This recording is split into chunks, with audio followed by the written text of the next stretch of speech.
देशातल्या सर्वात मोठ्या उद्योजकाच्या घरासमोर स्फोटकांनी भरलेली कार सापडते। मग सामान्य मुंबईकरांच्या सुरक्षेचं काय असा प्रश्न मुंबईकरांनाही पडलाय। त्यामुळे मुंबई खरंच सुरक्षित आहे का याबाबत मुंबईकरांना काय वाटतंय पाहूयात। मुकेश अंबानीच्या इमारती बाहेर काल एक स्फोटक भरलेली स्कॉर्पिओ कार जी आहे ती आढळून आली आणि त्यानंतर मोठ्या प्रमाणात तिकडे जी सुरक्षा व्यवस्था आहे ती तैनात करण्यात आली। मात्र मुंबईमधील इतर ठिकाणी देखील ही सुरक्षा व्यवस्था आहे का यावरती बोलण्यासाठी आपल्यासोबत काही नागरिक आहेत। आपण चेंबूर टिळक नगरमध्ये आहोत, आपल्यासोबत काही नागरिक आहेत, आपण त्यांच्याशी बातचीत करूया।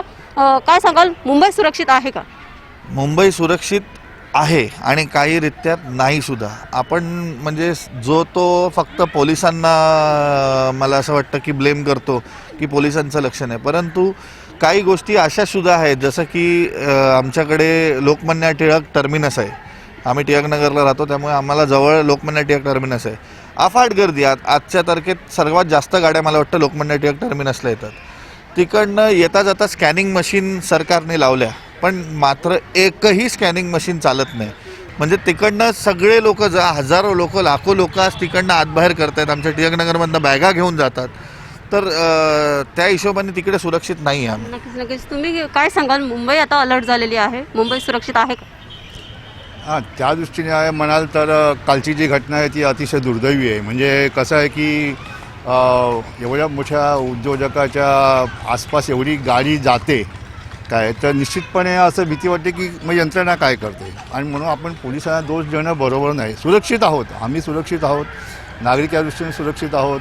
आता आमच्या टिळकनगरमध्ये LTT म्हणजे लोकमान्य टिळक टर्मिनस आहे, म्हणजे मोठं जे टर्मिनस आहे ते आहे, तर तिथे आत बाहेर लोक करणार आहेत, त्याच्यामुळे हा परिणाम होतो की हजारो लोक येतात जातात, कोणाचं नियंत्रण तिथे नाही आहे, काही नाही आहे। आपण मुंबई पोलीस यांच्यावर पूर्ण भरोसा ठेवून चालतो आणि मुंबई पोलीस खरंच आपल्या मदतीला नेहमी उभे असतात। पण हे जे परप्रांतीयांचे जे लोंढे येत आहेत त्यांच्यावर कोणाचीच नजर नाही आहे। हे जे लोंढे येतात त्यांचे मोहल्ले बांधले जातात आणि त्याच्यातनं हे कोण कुठे राहतात, काय करतात, हे कोणालाच अजून संबंध कुठे आहेत काय कळतच नाही। त्याच्यामुळे ह्यांच्यावर व्यवस्थित नजर ठेवून आपल्याला प्रत्येक एक नागरिक म्हणून पण आपण दक्षता ठेवली पाहिजे की काय चाललं आहे काय नाही ते। नक्कीच आपण पाहू शकतोय की ज्या सुरक्षा यंत्रणा आहेत त्या देखील सुरळीत चालू झाल्या पाहिजेत। नुसतं पोलिसांवर दोष देऊन उपयोग नाही, त्यामुळे आपण देखील सतर्क राहिलं पाहिजे असं या नागरिकांचं म्हणणं आहे। कॅमेरामॅन विनोद दुबेसह जयश्री मोरे, साम TV, मुंबई।